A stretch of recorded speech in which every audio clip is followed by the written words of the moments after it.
came out in 2002 and everyone was like... The game was pretty well received and was created by Insomniac Games, the people known for Spyro the freaking Dragon. Oh my god, I love this game! Anyway, it was created by people who knew their stuff, and when the game came out, it kicked off the next generation of good old-fashioned platforming with tons of explosions and guns. You know, for the kids. But the game eventually became one of the mascots of the PS2, along with other family-friendly platforming games featuring animals that consumed everyone's childhood, and... Was this a big conspiracy, guys? Because it's kind of weird. Like, it's the holy trinity of PS2 games. And wait a second. Oh my god! But anyway, if you're new to this game for some reason, here are a few tips, tricks, and heads up for people who don't know shit about this game. So you play as Ratchet, one of the few Lombaxes left in his galaxy, and one day while dinking around with his flying trash can, a ship crashes on his planet to reveal Clank, the other name in the game's title, and that's kind of it. It's soon revealed through Clank that a rich dude named Chairman Drek is planning on using a machine, money, and his dashing good looks to take chunks out of planets to make a big new one because of villain reasons. But it's all up to Ratchet and Clank, I guess, to team up and find a way to stop Chairman Drek before he destroys a crap ton of planets. And also, why didn't anyone else stop this guy? I mean, come on! Along the way, you'll meet sassy Germans, paywalls, exploding robots, bad voice acting, boxes, butt chins, people who refuse to do anything helpful, and bullets. Now, the story is pretty simple here. It's not hard to follow, and it offers a good laugh here and there. You'll meet some colorful people, there'll be some minor character development and weird moments, but it's not mega groundbreaking stuff. It's simple and sweet, and while some of the characters can get kind of annoying, the game does set up some nice Easter eggs and touches later on in the series. To be honest, you can kind of snooze through half of the story and be just fine, cause it's just your typical we gonna save the world's kids, but this kicks off everything, so if you don't hate it immediately, then the rest of the series will sure be enjoyable.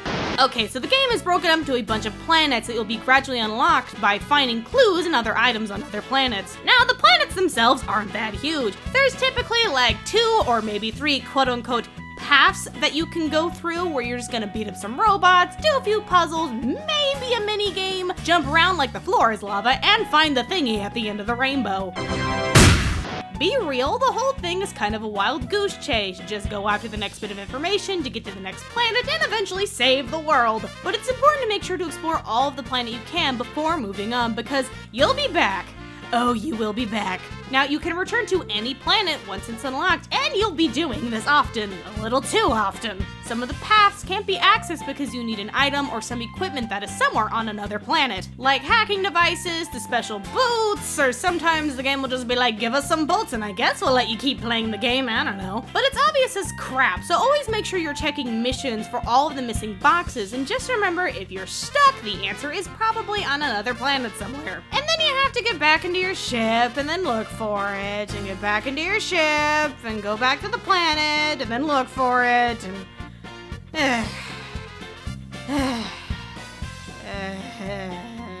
what a thrilling adventure. I'm having so much fun. Okay, so gameplay-wise, it's good old-fashioned jump and kill till you win. You'll be doing a lot of platforming with the jumping and the gliding and occasionally letting loose the gates of bullet hell on your enemies.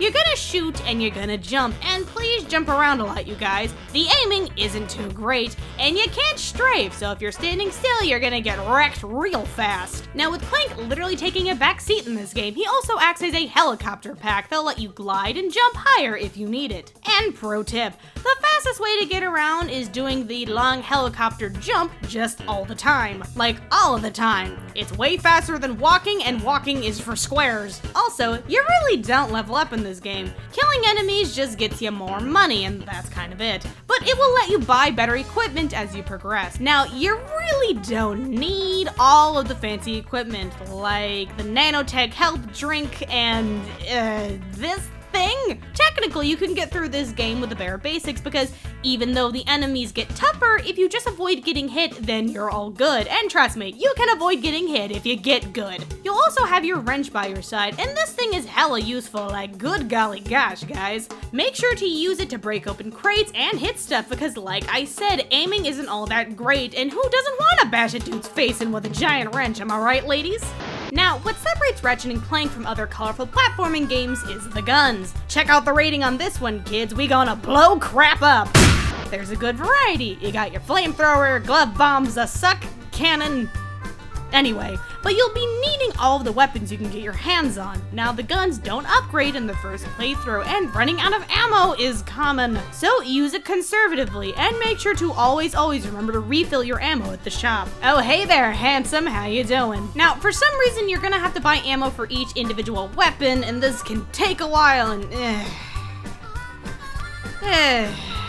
a thrilling, epic adventure, guys. But think carefully when purchasing a new gun, because some are way more useful than others depending on your playstyle. And money is expensive in this game. This galaxy is in some mass recession or something, because man, things are tight. So always be on the lookout for crates and get as many bolts as you can.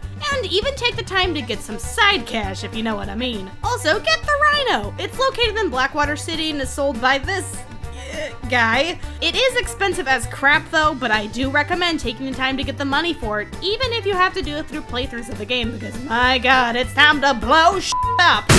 Okay, so the game has unlockables and little goodies on every planet. If you're into this crap for some reason, the game will reward you if you do mega specific things. They are called skill points, and rightfully so, because my god, these things are arbitrary and very random. Completing skill points are used to unlock secrets and bonuses in the game.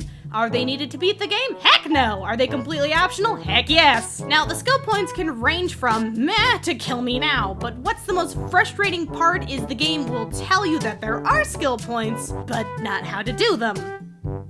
Like, at all. I love game design, guys. It's so great. So, if you actually give a crap, there is a link below to how to complete the skill points on each planet. You're welcome. Also, as you explore each world, you might see a golden bolt somewhere far off in the distance. Now, you do not need these things to get through the game. They're just extra side junk, alright? So, try not to kill yourself trying to reach these, because you're gonna have a bad and disappointing time. I mean, yeah, you think they would be important because they're gold and glowy, but no. Just no. Also, the game has a challenge mode when you beat it, where you get to keep all of your weapons and most of your stuff and replay the game again. And that's when you have access to upgraded weapons, and why is this so expensive?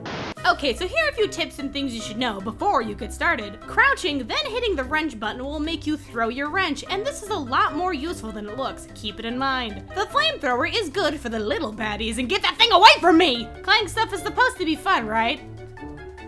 You can get a metal detector about halfway into the game, and I highly recommend stealing money from the ground, both in the game and in real life. Stay in school, kids. The weapon quick select does not pause the game, so if you're panicking, switch weapons in the menu, and try not to do a quick switch when you're in a group of enemies, alright? Also, make sure to customize your quick select to your liking for efficient switching. Keep in mind, you can shoot some guns from a distance, and it won't aggro the enemies, so start sniping if you're having a bad time. The suck cannon does not use ammo, so if you're really desperate, use that. And then cry, cause it's kind of a crappy weapon, and hey look, I died again!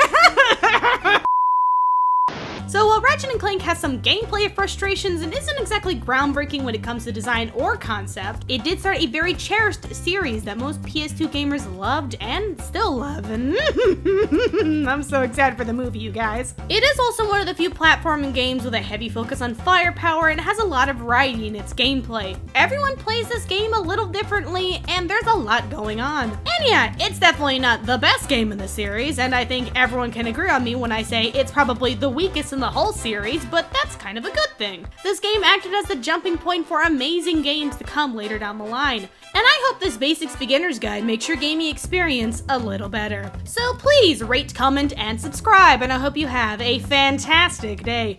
Hey, how's it going? Did you like this video? Well, if you did, why don't you go watch another one, you nerd? Also, why don't you go follow me on Twitter so you can keep up to date on what's gonna happen next? Wanna watch me get the footage I need for these videos? Head on over to my Twitch so you can see me play games and talk to chat where no one is safe. If you have any tips for this game or any future games, please leave me a comment, tweet me, or send me a message. Later, you big nerds!